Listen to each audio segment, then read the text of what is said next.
Good morning mga katrops. Hi. Panibagong adventure na naman natin to. Today is Monday.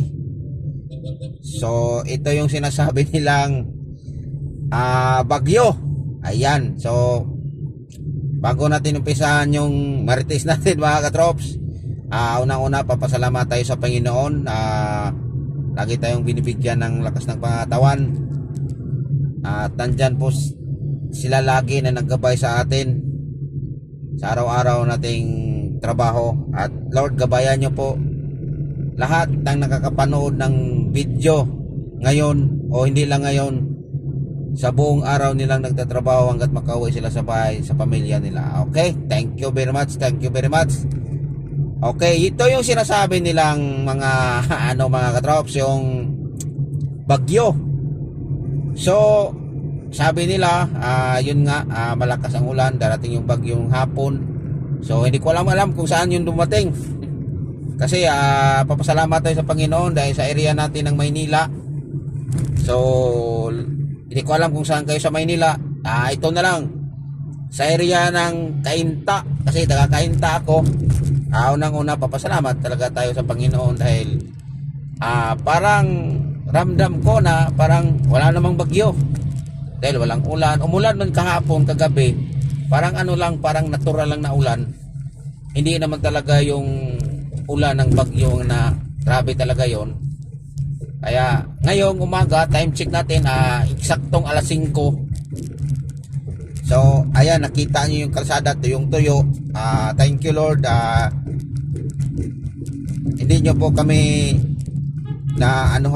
naapektuhan ng bagyo. So napakaganda ang panahon ngayon. So parang normal lang, parang walang bagyo. So ayan, papasalamatan natin yung Panginoon na ganon lumihis yung bagyo. Dahil ayun nga, hindi ko alam kung saan yun napunta. Hindi siguro niya alam yung daan, kaya baka naligaw siguro yun.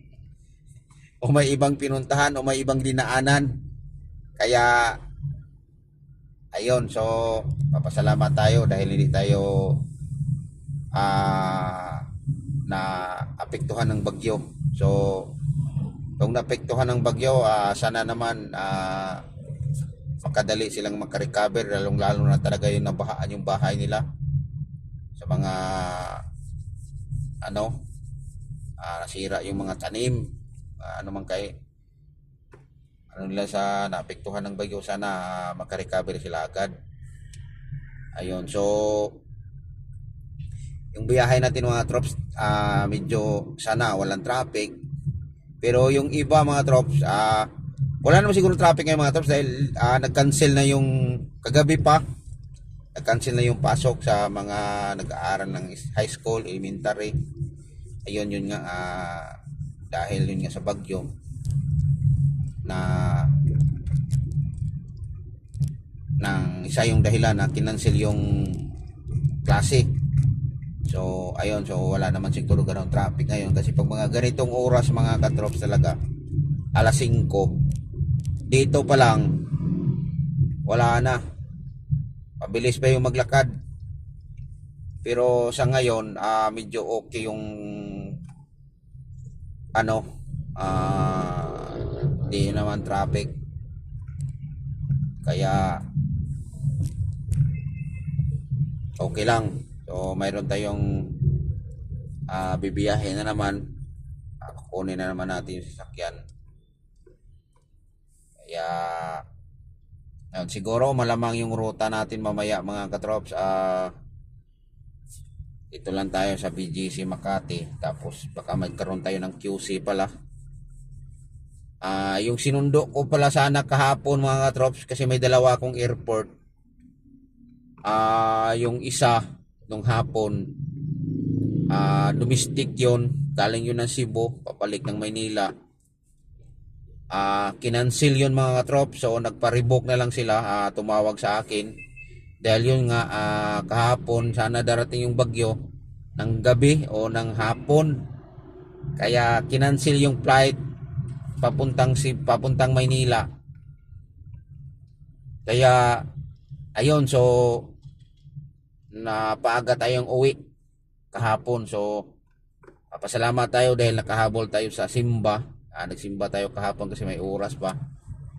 Ayan.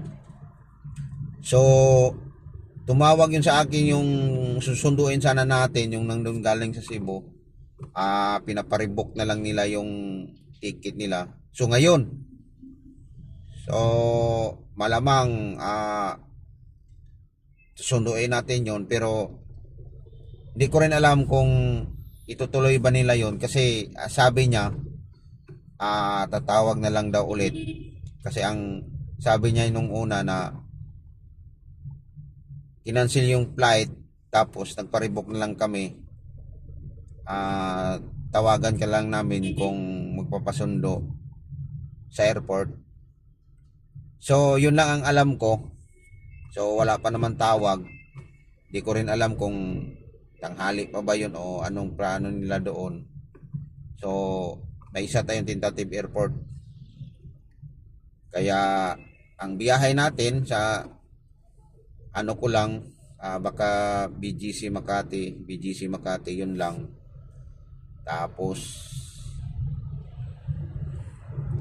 kung tatawag yun, mayroon tayong airport Terminal 3 to QC. Kaya yan yung tentative natin isa. Tapos kasi mayroon pa naman tayong isa ulit, Makati Airport lang naman yun, hapon yun. Mayroon tayong pipick upin na ihatid natin sa Terminal 1. Kaya ayun. So kahapon pala mga katrops, mayroong nadaganan na dito sa may bandang Pasig o Ortigas pa yun. So may nakwento lang ako kahapon, dalawa yata patay yun, yung nadaganan ng truck siguro. Hindi ko rin alam kasi sabi niya nadaganan daw, nagkwentuhan lang kami yung marites ng napatay yung patay. So kawawa naman. So may ibig sabihin talaga na ang aksidente talaga hindi natin alam, hindi natin kung kailan mangyayari. Kaya yon. So good morning sa lahat and thank you for watching. God bless sa atin. So abangan nyo yung next video natin kasi gagawa tayo ng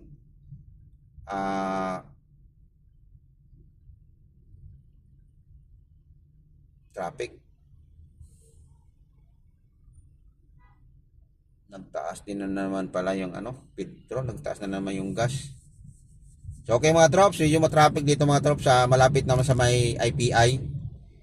So ayan, so thank you po sa mga trops. Ulitin ko, ang God bless sa ating lahat and happy morning to all. Bye bye.